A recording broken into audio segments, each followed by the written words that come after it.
여러분 성경에 대해서 어떻게 생각하십니까? 성경은 한 개인의 시시콜콜한 비망록이 아닙니다. 또한 성경은 주도 면밀하게 모든 역사를 적어놓은 실록도 아닙니다. 그렇기 때문에 성경에는 공백이 존재해요. 말하지 않는 부분.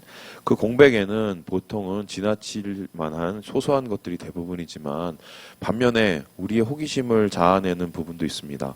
예를 들어서 모세의 광야 40년 어떻게 생각하십니까? 모세가 120년 살았는데 40년은 궁중에서 40년은 광야에서 40년은 이스라엘 백성 출애굽시키며 살았습니다. 도대체 40년 동안 어떤 일이 있었을까? 성경은 여기에 대해서 공백으로 삼고 있어요. 단순히 그냥 미디안에 있는 한 광야에 가서 무명의 목자로 살았다. 이게 전부인데 중요한 것은 그 공백의 시간에 어떤 일이 있었는지 어떤 마음의 변화가 있었는지 잘 모르지만 그 이후에 모세는 출애굽을 일으키는 엄청난 리더로 성장을 합니다. 그런데 성경은 여기에 대해서 아무것도 말하지 않고 있습니다. 뿐만 아니라 바울에게도 이런 일이 있는데 바울에게 공백기가 있었습니다. 10여 년인데요.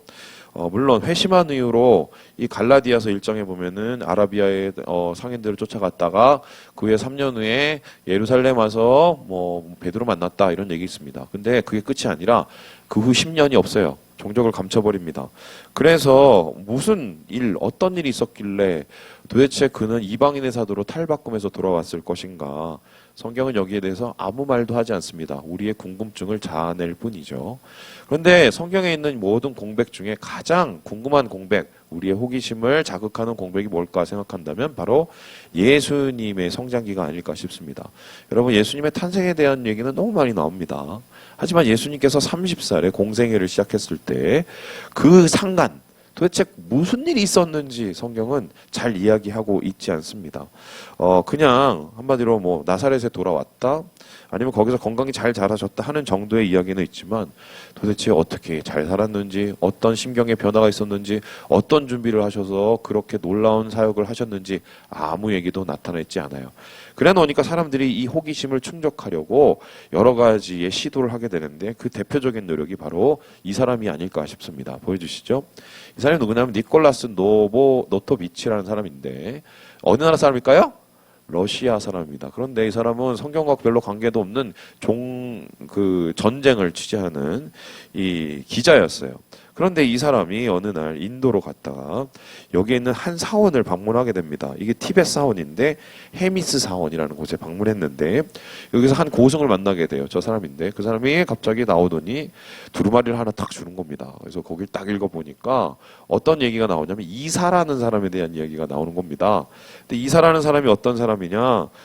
옛날에 이렇게 유대에서 살다가 갑자기 상인들과 함께 13살 때 인도로 갔답니다. 그리고 나서는 거기서 불교들과 함께 생활하면서 수년간 동안 팔리어도 배우고 불교를 공부하고 이 시다르타 부처의 가르침을 받는 제자가 되었다.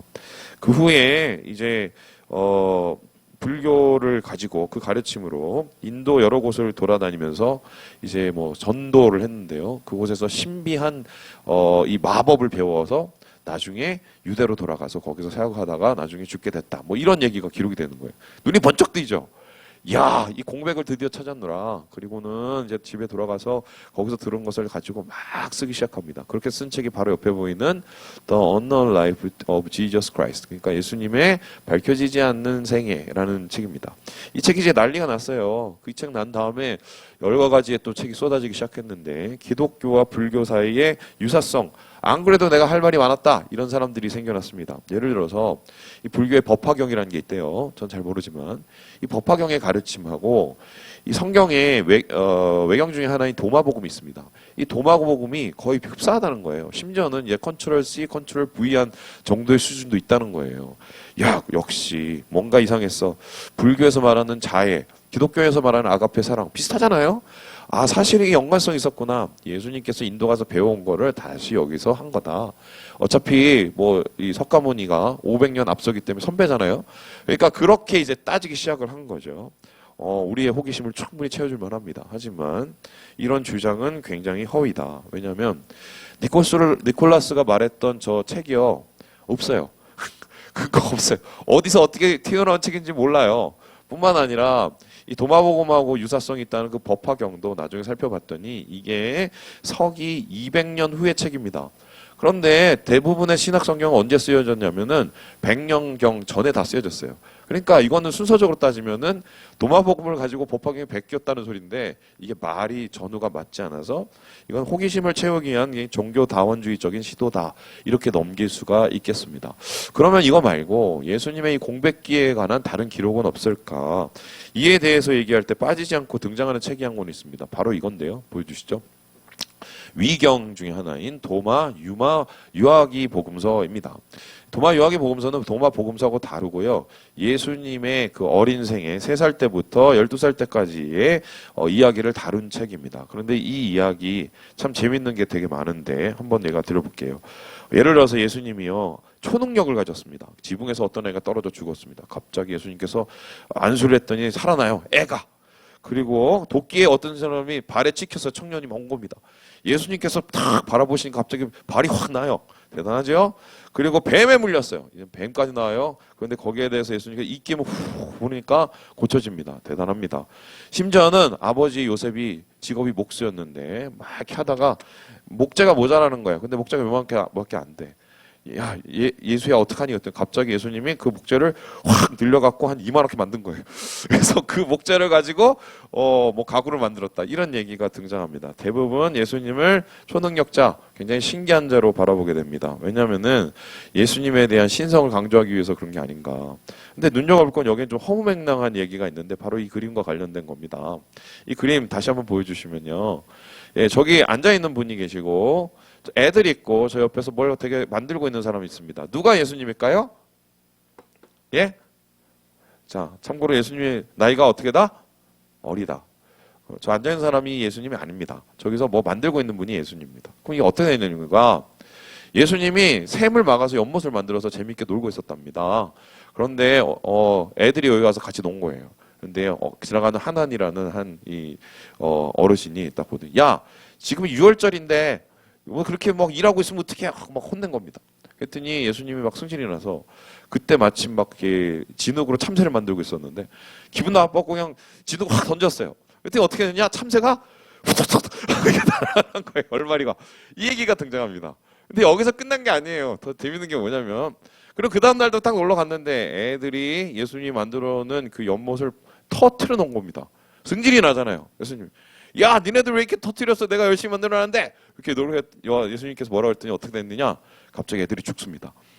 이야기가 나와요. 그럼 이게 좀 되게 허무맹랑하고 예수님의 성품에 대한 좀 일관성이 없게 느껴지시죠? 그래서 이것도 역시 신성을 강조한 나머지 너무나도 많이 나갔어요. 선을 넘은 예수님에 대한 그렇고 그런 추측일 뿐이다.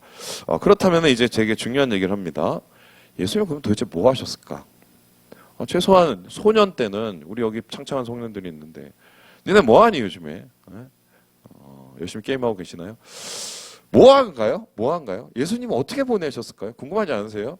그런데 오늘 본문이 거기에 대한 유일한 단서예요. 예수님이 12살 때 얘기가 딱 한 번 나옵니다. 그 외에는 없어. 근데 오늘 그 12살 때의 이야기를 이렇게 시작을 하고 있는데요. 우리 함께 42절의 말씀을 같이 한번 읽어보도록 하겠습니다. 시작! 예수께서 12살 되었을 때에 그들이 이 절기의 관례를 따라 올라갔다가 두 가지의 중요한 단서가 나옵니다. 첫 번째는 예수님 나이가 몇 살이에요? 만 12살. 그리고 뭐를 따라서 갔대요? 절기의 관례. 12살이 왜 중요한가? 종환아, 너 저기 주민증 받았어? 주민증 있어? 요즘에 주민등록증은 언제 나와요? 고2 때 나와요? 종환이 올해 받아 너? 그런 거냐? 이제 받는 거야? 오케이. 그러면은 유대인들은 주민증을 언제 받을까요? 13살입니다. 13살 남자가 딱 되면 얘네들을 데리고 가서 어디를 데리고 가느냐? 성전 앞으로 데리고 가요. 그래서 거기서 뭘 하냐면 성인식을 합니다. 바르 미츠바라는 건데 다음과 같이 보여주시죠. 지금도 이런 일이 있어요. 보이시죠? 이 율법 앞에서 막 맹세도 하고 가르침을 받고 막 이럽니다. 여기 막 들른 것도 다 이 성경 말씀이고요. 그러면서 비로소 자기가 하나님 옆에 한 인격으로 섰다는 것을 증명합니다. 그리고 이 성인식 바르 미츠바를 마치면 뭐가 되느냐? 토라의 아들이 돼요. 한마디로 이제 민증이 나오는 거예요. 그런데 여기서 지금 이런 13세의 민증을 받기 위해서는 준비가 필요합니다. 1년 동안 과정이 필요한데 율법도 배우고 또한 뭐 바르 미tz바에 대한 정보도 배우고 그래서 일단 단기간 코스로 집중 훈련을 받아요. 그게 몇 살 때부터냐? 12살 때부터입니다. 그러니까 예수님께서 아마 12살 때 6월절에 따라갔다는 이유는 1년에 3번 하나님께서 이 장정 꼭 오라고 하셨는데 예루살렘에 그와 함께 이제 같이 겸사겸사 바로 미tz바도 준비하고 민증도 받아야 되고 이제 성인도 돼야 되고 그런 굉장히 중요한 사건이 12살에 있었던 거예요. 그런데 그때 이렇게 예수님께서 아버지와 함께 어머니와 함께 갔던 이 이야기 굉장히 중요한 얘기인데 이게 거의 혼란스러운 해프닝으로 끝나게 되는 건데 왜냐하면은 요셉과 마리아가 예수님을 잃어버렸기 때문입니다. 다음 그림 보여주시면 위안 홀먼 헌트라는 사람이 이것을 기록하고 있는데 결국 사흘을 찾았어요. 어떻게 사흘을 찾았냐? 가다가 하루 까먹고 돌아오다 하루 까먹고 예루살렘에서 하루 막 열심히 뒤지다가 하루 까먹은 겁니다. 사흘 후에야 겨우 예수님을 찾았는데 예수님 찾은 곳이 어디라고요? 성전 안이었습니다. 그래서 이것은 뭐냐면 예수님 미야 신고 사태다 이렇게 볼 수 있는데 왜 하필이면 여러 이야기 중에 이런 이야기를 기록하고 있었을까? 여기에는 되게 중요한 메시지가 있어서 그런 거 아니겠어요? 그런데 한번 이제 중국적으로 생각을 해봅시다. 왜 이런 일이 있게 되었을까? 생각을 해본다면 뭐 일단 첫 번째는 부모 잘못입니다. 애도 잘못했지만 부모가 왜 잘못했나? 여기서는 요셉과 마리아의 무지, 어떤 잘못 알고 그 다음에 몰랐기 때문에 생긴 일인데요. 이 몰랐던 요셉과 마리아의 무지를 오늘 본문에서 살펴보면 세 가지로 기록을 할 수가 있어요. 우리 함께 첫 번째 같이 한번 읽어보도록 하겠습니다. 시작! 예수님의 부재에 대한 무지. 예수님이 도대체 어디 갔는지를 몰랐다. 이게 첫 번째 이 사건의 시작이죠. 아무리 그래도 어떻게 모르냐. 우리 함께 43절의 말씀을 같이 한번 읽어보도록 하겠습니다. 시작! 그날들을 마치고 돌아갈 때에 아이 예수는 예루살렘에 머무셨더라. 그 부모는 이를 알지 못하고 6월절 대충 마치고 이제 돌아가는 길이었습니다. 그 돌아가는 길에 하루를 가다 보니까 예수님이 없는 거예요. 참고로 나사렛에서 예루살렘까지는 100km 정도고 걸어가면 한 3일 정도 걸린다고 합니다. 그런데 왜 하필이면 중간에도 알았으면 좋을 것을 하루 길을 가서 한 30km 가서 거기에 세겜 정도에서 안 거예요. 야 우리야 어딨어? 당신한테 있는 거 아니야? 아닌데? 당신한테 있는 거 아니야? 이렇게 된 거예요. 예수님이 이렇게 관심 바뀌었을까? 뭐 이렇게 고민이 되게 되는 거죠. 그런데 이러한 예수님의 부재에 대한 문제는 이렇게 해결을 할 수 있습니다. 그림 하나 보여주실까요? 지금도 이제 6월절 즈음 되면 이렇게 사람들이 엄청 많습니다. 이게 이제 예루살렘 올라가는 길인데 뭐 종려나무 하나 들고 막 따라가고 노래 부르고 장난도 아니에요. 아마 예수님 시대는 이거보다 더했으면 더했지 덜하진 않았을 것이다. 왜냐하면 그 당시에 헤롯 성전이 예루살렘의 역사상 가장 큰 성전이었는데 몇 명이나 수용할 수 있는지 아십니까? 자그마치 21만 명이 한꺼번에 예배드릴 수 있는 곳이었어요. 그러면 여기에 순례객을 포함해 어마어마한 수준의 사람들이 붐볐을 것이다. 그러니까 거기서 애 하나 잃어버리는 건 장난이 아니겠죠. 그런데 목사님 아무리 그래도 어떻게 가면서까지 몰랐습니까? 그게 말이 됩니까? 이렇게 생각할 수 있는데 이게 순례길을 좀 생각해보면 이해가 돼요. 당시에 이 순례길이 쉬운 길이 아니었어요. 왜냐면 중간에 맹수도 있고 중간에 도적도 있고 강도도 있고 그래서 어떻게 이용했느냐 이 사람들이 뭐 차를 타고 다닐 수가 없으니까 동네 사람들끼리 다 같이 이동을 한 겁니다. 아마 예수님이 이 순례길을 행했을 때도 나사렛 동네 사람들이 다 같이 모여서 아마 갔을 거예요. 그래 놓으니까 이 지금도 유목민들이 이동하는 걸 보면 이 사람 어떻게 하냐면 애들하고 엄마는 앞에 가고 그리고 남자들은 뒤에서 짐 가지고 뒤에 따라가거든요. 아마 그런 식으로 분리가 됐을 가능성이 있고 그러니까 앞에 가겠지 엄마랑 앞에 가겠지 뒤에 가겠지 아빠랑 이러면서 아마 뭐 뒤죽박죽이 된 게 아닌가. 그래서 어쨌든 뭐 실수는 실수지만 예수님의 부재를 무지한 거는 이렇게 이해가 할 수가 있어요. 그런데 이제 두 번째 조금 더 큰 무지가 생기는데요. 우리 같이 한번 읽어보도록 하겠습니다. 시작! 예수님의 지혜에 대한 무지. 그건 그렇다 치고 예수님의 이 지혜를 잘 알지 못했다는 건데요. 우리 함께 48절의 말씀을 같이 한번 읽어보겠습니다. 시작. 그의 부모가 보고 놀라며 그의 어머니는 이르되 아이야 어찌하여 우리에게 이렇게 하였느냐 보라 내 아버지와 내가 근심하여 너를 찾았노라. 예수님은 그럼 뭐 하고 있었을까? 오늘 말씀해 보니까 성전에서 랍비들과 함께 선생님들과 함께 뭔가 대화로 가르침을 받고 있었다라고 얘기를 합니다. 이게 어떻게 해석을 할 수 있냐면 이런 건데요. 6월절에 8일이 진행이 되는데 그냥 8일이 계속 진행되는 게 아니에요. 주요 행사는 3일이면 다 끝납니다. 그러면은 나머지 5일은 그냥 그렇고 대충 작은 행사로 갔다가 나중에 이제 끝이 나는 건데 대부분의 이제 순례자들은 한 3, 4일 참여하고 그냥 집에 돌아가요. 아마 요셉과 마리아도 그랬을 가능성이 크다. 그런데 예수님께서는 남아 계셨어요. 왜 남아 계셨느냐? 여기에 성전에서 진행되는 한 가지의 중요한 행사가 있었기 때문이다. 다음 그림 보여주시죠. 바로 베타 미드라시라는 겁니다. 이게 뭐냐면은 신학 강좌, 신학 아카데미인데 요즘에 또 북콘서트 같은 거 하죠. 그런 것처럼 랍비들이 이 6월절 시기를 맞아서 준비를 해서 이 대중들과 함께 율법을 가르치고 말씀을 가르치고 뭐 이런 얘기가 합니다. 근데 이때 가르침의 방법이 되게 재밌는데 어떻게 가르치냐면 저기 하브루타를 통해 가르칩니다. 이 하브루타가 뭐냐면은 대화식 교육 방법입니다. 우리나라는 교육을 어떻게 했습니까? 요즘에 선생님들 어떻게 하는지 저는 잘 모르겠지만 일단은 탁 씁니다. 자, 반장 인사 탁 합니다. 그리고 나서 자, 선생님이 갑자기 분필을 들고 어떻게 합니까? 열라 막 써 내려갑니다. 그러면 우리는 뒤에서 뭐 했습니까? 받아 적든지 어떤 놈은 도시락 까먹든지 어떤 놈은 심지어 라면을 먹는 놈도 있어요. 저한테 지어때 그랬어요. 그게 신기하죠? 왜냐면은 그거 보고 그때요. 한번 쫙 설명해줘요. 그리고 어떻게 합니까? 외워야 돼. 우리나라 교육은 옛날에 그랬어요. 요즘은 안 그렇길 바라죠.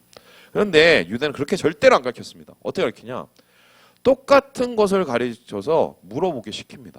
물어요. 그럼 대답해요. 또 물어요. 대답해요. 나중엔 지겨울 만큼 무겁고 대답하고 심지어는 선생님하고 그런 대화식 교육을 할 뿐만 아니라 뭘 외울 때도 여러분 생각을 해보세요. 야, 예를 들어서 뭐 하브라타 그럼 하브라타고 우리 막 하고 하브라타 안 되면 나중에 막 씹어먹고 막 이러잖아요. 이렇게 안 해오고 야, 너 하브라타가 뭔지 알아? 아, 하브라타가 대화식 교육이야. 이러면서 서로 토론을 하면서 외로워요, 얘네들이. 근데 아마 이때도 예수님께서 이 신학 아카데미에서 랍비들과 함께 이러한 토론식 교육을 했던 것 같아요. 그런데 이 토론식 교육에서 어떤 일이 일어나냐? 예수님의 이 대답을 듣고는 사람들이 깜짝 놀랍니다. 아니 저 어린애가 저걸 어떻게 하지? 여기서 놀라는 수준이 그냥 놀라는 게 아니라 하나님을 봤을 때 놀란다라는 그 말하고 똑같은 단어예요. 그러니까 예수님이 엄청난 지혜의 뭔가를 한 거예요. 그런데 중요한 건 다른 사람도 다 놀라고 앉았는데 부모는 정작 예수가 그런 애인 줄 몰랐던 거예요. 여러분 지금도 그렇지만 부모는 자식을 많이 아는 것 같으나 잘 모릅니다. 제가 요셉이 보고 그랬습니다. 저는 요셉이가 정말 애가 착하고 욕도 안 하고 그런 애인 줄 알았어요. 근데 친구를 만나보니까 착한 건 맞는데 욕을 막 하길래 예지가 그랬습니다. 오빠 원래 욕해요. 욕하지 마 대한이. 부모는 자식의 반쪽만 알아요. 근데 아무리 반쪽을 알아도 예수님의 탄생이 있잖아요. 막 뻐덕지근했잖아. 어떻게 그래도 그 예수님의 특별함을 모를 수 있어? 이렇게 생각할 수 있죠. 근데 여기서 로버트 스타인 교수가 이렇게 얘기를 하는데요. 우리 같이 한번 읽어보도록 하겠습니다. 시작. 예수님의 부모가 놀랐다는 것은 그분의 탄생을 둘러싸고 기적적인 사건들이 일어났음에도 불구하고 그 이후에는 특기할 만한 일이 없었음을 보여준다. 즉, 그 아들의 독특성과 신성한 소명이 그들의 기억에서 사라질 정도로 특별한 일이 없었다는 것이다. 예수님의 처음 표적은 갈릴리 가나에서 행한 일이었다. 그러니까 이 교수의 주장에 따르면 왜 예수님의 그 성장기가 공백기였을까? 별로 아무 일도 없었기 때문이에요. 그러니까 탄생 때는 막 생각을 해보면 막 천사도 오고 막 동방박사도 오고 별도 뜨고 막 심지어 막 헤롯 대왕도 다 죽이려고 쫓아오고 막 그러니까 막 나중에 애국까지 도망가잖아요. 그런 뻐적지근한 일이 있었지만 그 후에 나사렛으로 돌아가서는 별일이 없었던 거예요. 그러니까 별일이 없으니까 쓸 게 없어요. 성경 안 쓴 거예요.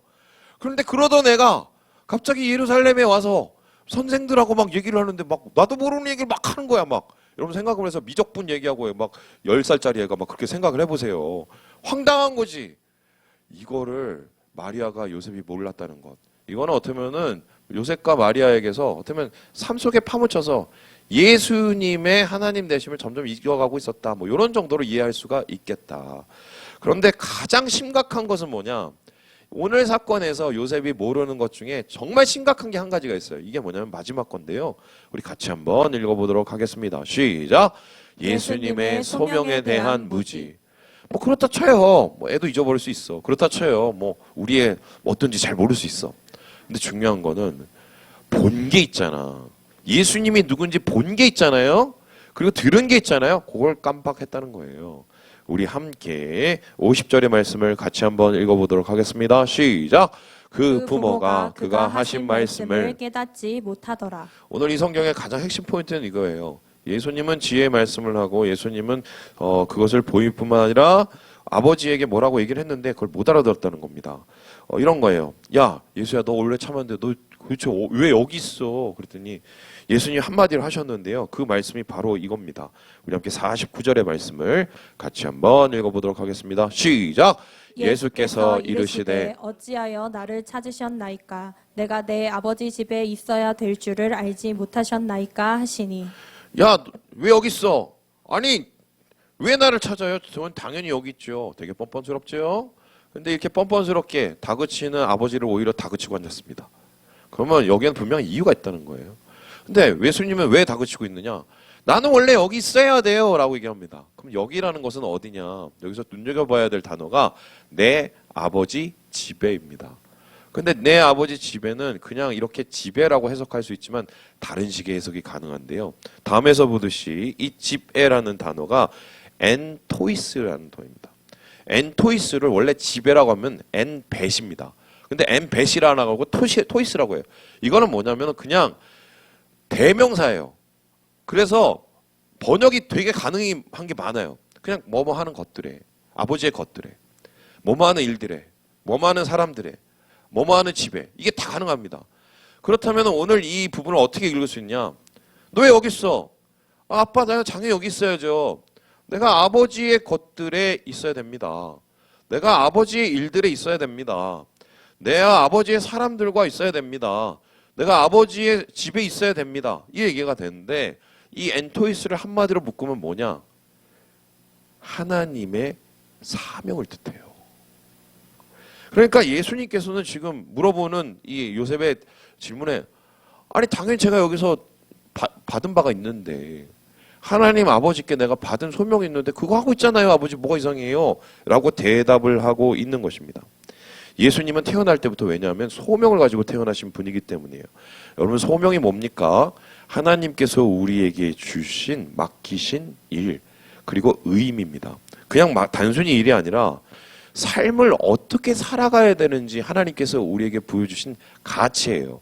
근데 소명을 잃어버리게 되면 어떤 일이 되거든요. 똑같은 일을 하고 똑같이 어렵고 똑같이 힘들어도 그냥 힘들고 어려운 것으로 끝나버립니다.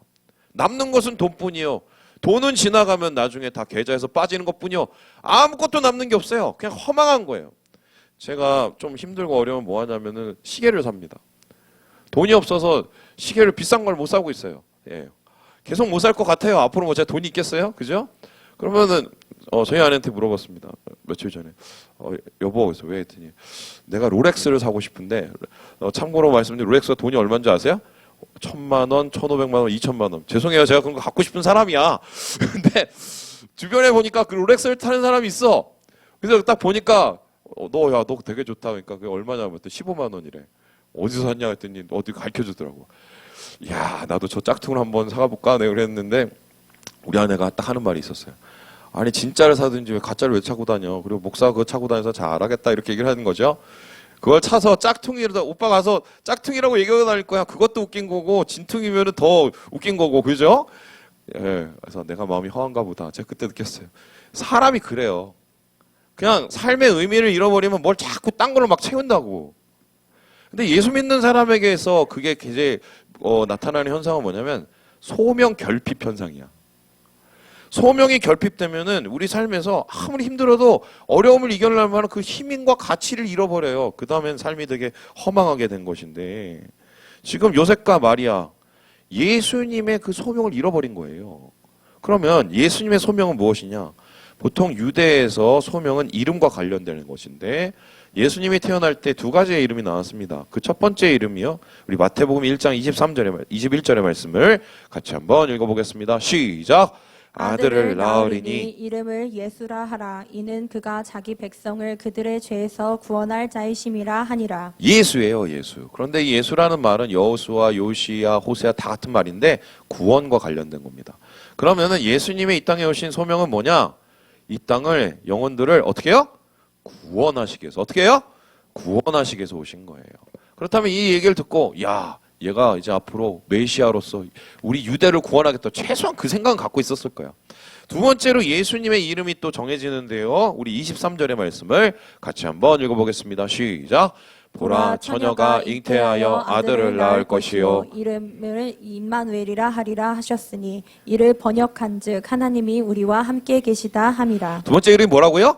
임마누엘이요. 이건 뭐냐면 하나님이 우리와 함께 계시다. 우리와 함께 계신 하나님을 뜻합니다. 그러면은 이 이름을 받았을 때 천사로부터 어떤 생각을 했겠어요? 요셉은 와, 이 뭐 하나님의 아들? 그게 아니면 최소한 야, 하나님의 역사? 하나님의 역사를 나타내는 사람? 특별한 뭔가로 인식했을 거 아니겠습니까? 그런데 지금 12년이 지나서 없어. 그럼 요셉과 마리아에게 주어진 소명은 뭐냐면 예수가 그러한 예수라는 이름으로 임마누엘이라는 이름으로 그것을 잘 성취하고 그 소명을 이룰 수 있도록 지켜내고 그것을 이루어가고 도와주는 역할을 하는 게 그게 바로 요셉과 마리아의 소명이었단 말이죠. 이보다 더 대단한 소명이 어디 있겠어요? 모든 사람 중에. 그런데 지금 요셉과 마리아는 예수님의 소명도 잊어버리고 자기들의 예수님을 향한 소명도 다 까먹어버린 거예요. 어떻게 이게 가능했을까? 오늘 포인트는 바로 이겁니다. 어떻게 우리에게 맡겨주신 소명을 잃어버리는 게 이게 가능했을까? 목사님, 제가 오늘요 불을 받았습니다. 불을 막 뜨겁게 막 뭐 집회 갔다가 막 야 하나님께서 이제 너를 쓰시고 막 뜨겁습니다. 목사님 이러고 계시면 안 돼요. 심지어 청년 중에 저한테 그런 사람도 있었습니다. 그런데 좀 지납니다. 하루, 이틀, 사흘 조금 좀 쉬고 가요. 일주일, 2주일 더 쉬고 가요. 한 달, 2달 더 쉬고 가요. 10년, 20년 그냥 쟤만 남아. 여러분 삶이 그래요. 왜 우리는 주님이 주신 소명과 뜨거운 마음을 잃어버릴까? 결국 소명이 무너지는 이유는 일상 때문입니다. 자, 제가 한번 질문해 보겠습니다. 제가 오전 중에 얘기했는데 뭐 요즘에 아닌 분들도 있지만 우리 자매들의 진짜 신앙은 어디서 대충 나타나는 줄 아세요? 예, 애 나면 납니다. 이게 무슨 소리냐? 결혼 안 하신 분은 어쩔 수 없지만 제가 청년들한테 안 속습니다. 목사님, 제가 이렇고 저렇고 막 여청년들 막 얘기를 합니다. 그런데요, 이제 나중에 남자 만납니다. 일단은 좀 반은 없어져요. 그리고 결혼합니다. 행복하기 싫어요. 그럴 수 있어, 허님은. 애 낳습니다.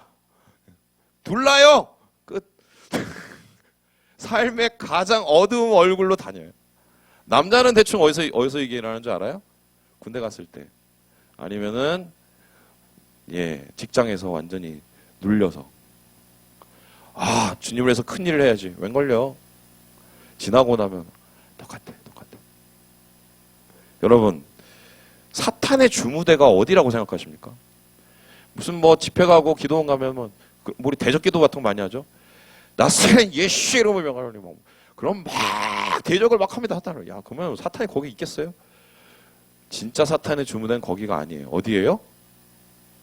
우리 일상이에요. 그러면 사탄이 그 일상 속에서 우리에게 사용하는 가장 큰 무기가 뭔지 아십니까? 망각이에요. 잊어버리게 만드는 거. 잊어버리게 만드는 방법은 엄청 많아요. 뭐 알잖아요. 예. 중요한 건 잊어버리면 안 하니까. 결국 이러한 것을 생각을 해봤을 때 요셉과 마리아는 언제 자기에게 맡겨진 소명을 잃어버렸을까? 저는 막 이거 고민 진짜 많이 해봤거든요. 애굽에서 4년 살다가 돌아와요. 나세렛에서 8년. 거기에 무너진 거야. 왜 무너진지 아세요? 마리아는 애를 넷을 낳았어. 요셉은 매일 노가다 하면서 부양을 8년을 해. 안 무너지겠어? 그죠? 그래서 오스왈드 챔버스 목사님은 일상에 대한 이런 얘기를 하고 있는데요. 우리 함께 오스왈드 챔버스 목사님 이야기를 같이 한번 읽어보도록 하겠습니다. 크게 읽을게요. 시작! 매일 24시간 동안 성도답게 사는 것, 제자로서 단조로운 일을 해내는 것, 예수님의 제자로서 평범하고 눈에 띄지 않고 무시된 존재로서 사는 데에는 초자연적인 하나님의 은혜가 꼭 필요하다. 우리는 본능적으로 하나님을 위해 특별한 일을 해야 하는 것처럼 생각한다. 그러나 그렇지 않다. 우리는 평범한 일에 특별해야 하고 시장거리에서 거룩해야 한다. 저는 이 말씀에 100% 공감하고 지지합니다. 왜냐하면 우리 생각에 하나님의 가장 특별한 기적이 있어야 되는 것을 생각하면 무슨 막 예를 들어서 목사님이 예배 시간에 탁 머리를 쳤더니 뒤로 자빠지고 막 뭐 물러가라 그랬더니 거품을 물고 그게 아니에요. 진짜 하나님의 특별한 은혜와 기적이 있어야 될 건 우리 삶 아니에요? 우리 일상의 삶? 우리가 무너지는 매일 거기 그곳? 그런데 지금 오늘 이 사람들 거기다 무너진 거예요. 베드로 한번 생각을 해봅시다. 베드로가 무너진 것은 폭풍 치는 바다 위가 아니에요. 여자아이와 불쬐던 땅 위에였어요. 일상의 장소. 그죠? 우리도 마찬가지입니다. 거기에서 수없이 무너지죠. 잃어버리죠. 하나님의 마음, 하나님의 계획, 나를 향한 사랑, 하나님의 뜻 다 잊어버리고 나면 나중에 진짜 다 타버린 먹어처럼 남아갖고 정말 삶의 모든 게 다 없어지는 거죠. 그래서 히브리서에서 이 기자는 이렇게 얘기를 하고 있는데요. 우리 함께 10장 38절을 같이 한번 읽어보도록 하겠습니다. 시작! 나의 의인은 믿음으로 말미암아 살리라. 또한 뒤로 물러가면 내 마음이 그를 기뻐하지 아니하리라 하셨느니라. 그러니까 삶 속에서는 두 가지 중에 하나예요. 첫 번째는 물러서면서 살 건지, 물러서는 일상이 될 건지, 아니면 지켜내는 일상이 될 건지. 결국 우린 그 두 가지 사이에서 방황하는 거죠. 삶이 전쟁터인 이유도 바로 이거죠. 물러설 건가 지켜낼 건가. 나는 이번 주를 어떻게 살아낼 건가. 거기에 하나님과 어떻게 살아낼 건가. 이 얘기예요. 결국 여기서 정리가 됩니다. 예수님의 30년은 도대체 뭐 하시면서 살았을까? 왜 기록이 없었을까? 바로 일상을 사신 거예요. 그 일상을 어떻게 사셨을까? 우리 함께 52절에 읽어보고 마무리해 보도록 하겠습니다. 시작! 예수는 지혜와 키가 자라가며 하나님의 사람에게 더욱 사랑스러워 가시더라. 한마디로 예수님은 그냥 평범하게 그 일상 속에서 하나님을 사랑하고 사람을 사랑하는 말 그대로의 동행을 하신 거예요. 일상의 무게를 그렇게 이겨내신 거죠. 여러분 그 유명한 이 선교사가 있습니다. 하나님의 임재라는 책을 쓴 그 수도사가 루이스 수도사가 자신의 임재를 가장 깊게 느낀 곳이 어딘 줄 아십니까? 제가 항상 얘기하죠. 맨 처음에 이제 수도원에 딱 들어갔더니 뭘 할 줄 아는 게 없어 보이는 거예요. 나약해 보이고 힘도 없어 보이고. 그러니까 뭐 안 시킨 거죠. 그래서 결국 이분이 나중에 뭘 했느냐? 식당에 가서 계속 감자만 깎았어요. 감자 깎는 전문가가 된 거야. 그리고 나중에 이분이 어떻게 죽는지 아십니까? 감자 사러 가다가 차에 치여서 돌아가셔요. 그게 이분의 일상입니다. 근데 이분이 남기신 책은 지금도 수많은 사람들, 특히 영성을 갈구하는 사람들의 가장 중요한 책이 되고 있습니다. 그 이유가 뭐냐? 사과 깎으면서, 감자 깎으면서 하나님 만난 거예요. 양파 깎으면서. 일상의 무게를 그렇게 이겨내는 거죠. 삶이 특별할 거라는 생각은 하지 마세요. 내가 50 살아봐서 알잖아. 별거 없어. 진짜 별거 없어. 지금도 막 생각하면 답답한 일이 너무 많아. 그런데 이거를 이겨내는 게 이게 믿음이에요. 여기에서 가치를 발견하고 여기에서 계획을 발견하는 게 이게 믿음이에요. 물러서는 게 아니라 지켜내는 거. 바로 소명을 붙잡는 삶이죠. 말씀을 마칩니다. 신앙은 일상 속에서 이루어져요. 그게 진짜예요. 그게. 목사님 그거 그렇게 어려운 걸요. 예수님이 30년 동안 그걸 하셨다니까요. 그래서 십자가를 지신 거예요. 구원도 하셨고요. 오늘 주님 안에서 예수님의 이 놀라운 일상의 무게를 이기신 힘을 여러분 깨달으시고 함께 이겨내시는 우리 어웨이커스 되시길 주님의 이름으로 축원합니다.